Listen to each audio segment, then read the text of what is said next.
Te dejo a continuación una historia de terror larga, narrada como un relato oscuro y envolvente, con un asesino en serie que acecha en las calles durante la noche. La sombra de los faroles. La ciudad siempre había tenido su lado podrido. De día, entre el bullicio de los vendedores, los clasones de los coches y el andar apresurado de la gente, todo parecía normal. Pero cuando caía la noche, algo cambiaba. Las calles se volvían más estrechas, más frías, como si los edificios mismos respiraran un aire envenenado. Decían los periódicos que había un asesino suelto, no un ladrón cualquiera, no un borracho violento, sino alguien que cazaba. Siempre mujeres, siempre solas, siempre en lugares donde nadie parecía querer mirar demasiado. Lo llamaban el sastre, porque después de cada muerte, el cuerpo aparecía con la ropa cortada en tiras, como si alguien hubiera querido medir cada línea de piel, cada curva, cada rincón. Nadie entendía cómo lograba moverse entre la multitud sin ser visto. Algunos juraban haberlo visto junto a un farol, parado, con una gabardina oscura y un sombrero que le tapaba la cara. Otros aseguraban que no era un hombre, sino una sombra que se estiraba, que flotaba entre las luces amarillentas de la calle. 1. El regreso. Clara apretó su bolso contra el pecho. Era casi medianoche y el último autobús la había dejado a 3 calles de su casa. El barrio estaba más desierto de lo habitual. Solo se escuchaba el zumbido eléctrico de los postes de luz y, a lo lejos, un perro ladrando como si hubiera visto algo que no debía. Había leído sobre las muertes en el periódico esa misma mañana. 4 mujeres en 6 meses. Todas encontradas al amanecer, abandonadas como muñecas rotas en las aceras húmedas. Clara tragó saliva. Sus pasos resonaban demasiado fuerte sobre el asfalto. Doblando la esquina, vio un charco grande de agua oscura. Las luces del farol parpadeaban encima, reflejando una sombra que no era la suya. Se detuvo. No había nadie detrás, no había nadie delante, pero la sombra seguía allí. Aceleró el paso. 2. El cazador. El sastre no caminaba como los demás. Él medía, contaba los pasos que lo separaban de su presa, el tiempo que tardaba en respirar, la distancia entre la sombra de un poste y el siguiente.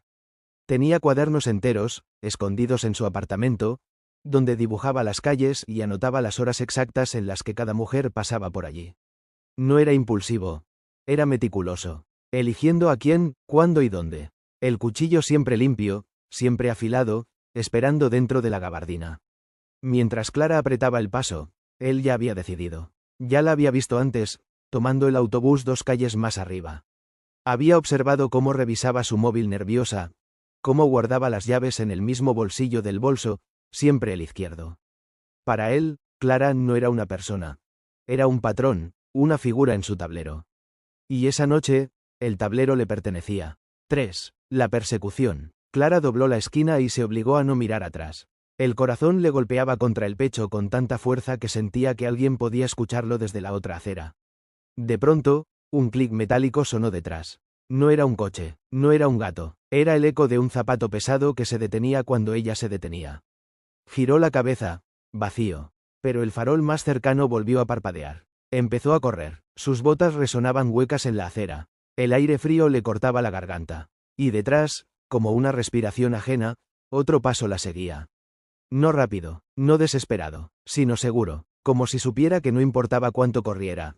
Tarde o temprano, la alcanzaría. 4. Los ojos en la ventana. En un tercer piso, una anciana insomne miraba por la ventana. La vio. La muchacha corriendo, con el cabello desordenado, como un pajarillo escapando de un halcón invisible.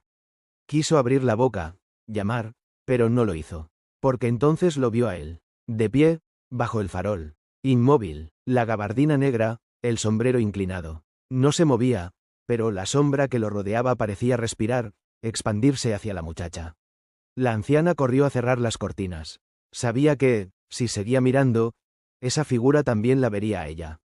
5. La caída. Clara llegó a su calle. Las llaves. ¿Dónde estaban las llaves? Metió la mano en el bolsillo equivocado. Nada. El corazón martilleando. El sonido de pasos detrás de ella, más cerca. Vamos, vamos, vamos, murmuraba, mientras las lágrimas le empañaban la vista. Las llaves cayeron al suelo. El metal rebotó contra el cemento y ese sonido, ese diminuto clic, pareció gritar en la noche como un disparo. Se agachó a recogerlas, y entonces lo sintió, un aliento frío en la nuca. Se giró, nada, pero en el reflejo de la ventana vio un filo. 6. Silencio. A la mañana siguiente, los periódicos no hablaron de ella todavía. Tardaban un día en reconocer otro cadáver. Pero el barrio ya lo sabía. 3. La persecución. Clara dobló la esquina y se obligó a no mirar atrás. El corazón le golpeaba contra el pecho con tanta fuerza que sentía que alguien podía escucharlo desde la otra acera. De pronto, un clic metálico sonó detrás. No era un coche, no era un gato, era el eco de un zapato pesado que se detenía cuando ella se detenía. Giró la cabeza, vacío. Pero el farol más cercano volvió a parpadear. Empezó a correr. Sus botas resonaban huecas en la acera. El aire frío le cortaba la garganta. Y detrás, como una respiración ajena, otro paso la seguía. No rápido, no desesperado, sino seguro, como si supiera que no importaba cuánto corriera. Tarde o temprano, la alcanzaría. 4. Los ojos en la ventana. En un tercer piso, una anciana insomne miraba por la ventana. La vio. La muchacha corriendo, con el cabello desordenado, como un pajarillo escapando de un halcón invisible. Quiso abrir la boca, llamar, pero no lo hizo. Porque entonces lo vio a él. De pie, bajo el farol. Inmóvil, la gabardina negra, el sombrero inclinado. No se movía, pero la sombra que lo rodeaba parecía respirar, expandirse hacia la muchacha. La anciana corrió a cerrar las cortinas.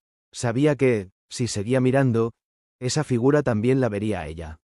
5. La caída. Clara llegó a su calle. Las llaves. ¿Dónde estaban las llaves? Metió la mano en el bolsillo equivocado. Nada. El corazón martilleando. El sonido de pasos detrás de ella, más cerca. Vamos, vamos, vamos, murmuraba, mientras las lágrimas le empañaban la vista. Las llaves cayeron al suelo. El metal rebotó contra el cemento y ese sonido, ese diminuto clic, pareció gritar en la noche como un disparo.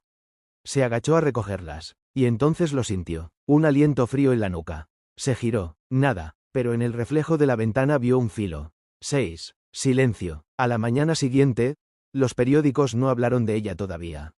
Tardaban un día en reconocer otro cadáver. Pero el barrio ya lo sabía. En el suelo, frente a la puerta del edificio de Clara, había un bolso abierto, unas llaves manchadas de rojo y un charco que brillaba oscuro bajo el farol. Nadie se atrevió a limpiar. Nadie preguntó demasiado, porque todos conocían la verdad. El sastre había salido otra noche. Y saldría otra vez. Epílogo. Dicen que, si caminas solo de madrugada, lo puedes sentir. Primero, el farol que parpadea. Después, una sombra que no es la tuya. Y, finalmente, ese sonido metálico, como de un cuchillo que se desliza dentro de una funda. Si eso ocurre, corre. Aunque de nada servirá, porque el sastre no persigue. El sastre mide. Y cose.